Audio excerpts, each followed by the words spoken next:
Merci, Monsieur le Président. Permettez-moi de saluer la présence des membres de la communauté congolaise de Québec qui sont parmi nous aujourd'hui.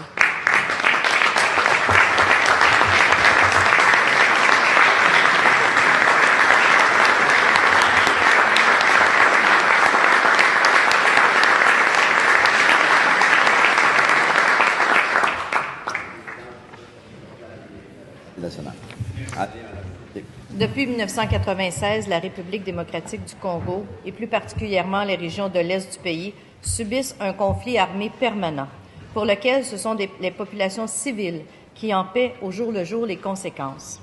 8 millions de morts depuis 1994, plus de 750 000 personnes déplacées, des centaines de milliers d'orphelins, de filles et de femmes violées.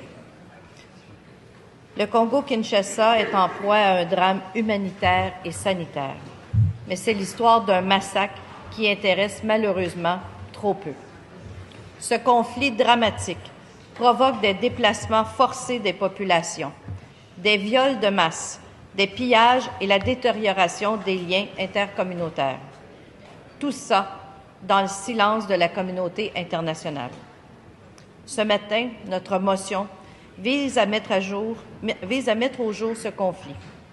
Nous demandons au gouvernement québécois, canadien et à la communauté internationale de s'impliquer davantage dans la recherche d'une solution définitive à cette crise qui paraît sans fin. Il faut que l'on agisse pour la protection des civils, mais aussi pour imposer la paix et désarmer les groupes armés et arrêter le viol comme arme de guerre.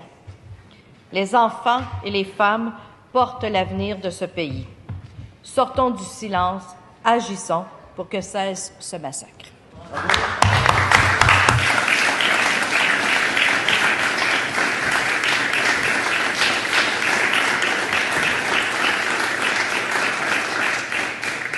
Alors, merci, Madame la députée, de votre intervention. Je cède maintenant la parole à Madame la députée de Montarville pour son intervention sur cette même motion. À vous. Oui, merci, Monsieur le Président. Vous comprendrez que ma formation politique également tient à saluer les gens qui sont dans nos tribunes ce matin, nos invités. Salutations à vous. Nous avons la chance ici, au Québec, nous avons beaucoup de chance. Nous vivons au sein d'une nation qui valorise les droits humains, une société où notre sécurité et notre intégrité physique sont protégées par nos droits et nos libertés. Cela est ancré dans nos valeurs, ça fait partie de nous. Mais d'autres ailleurs dans le monde n'ont pas cette chance. La population de la République démocratique du Congo est exposée à des actes de barbarie sans nom. Au Québec, nous reconnaissons la valeur inestimable de la vie humaine. Nous avons le devoir de propager cette valeur dans nos actions internationales. Depuis plusieurs mois maintenant, même des années, les Congolais n'ont de cesse de pleurer leurs disparus.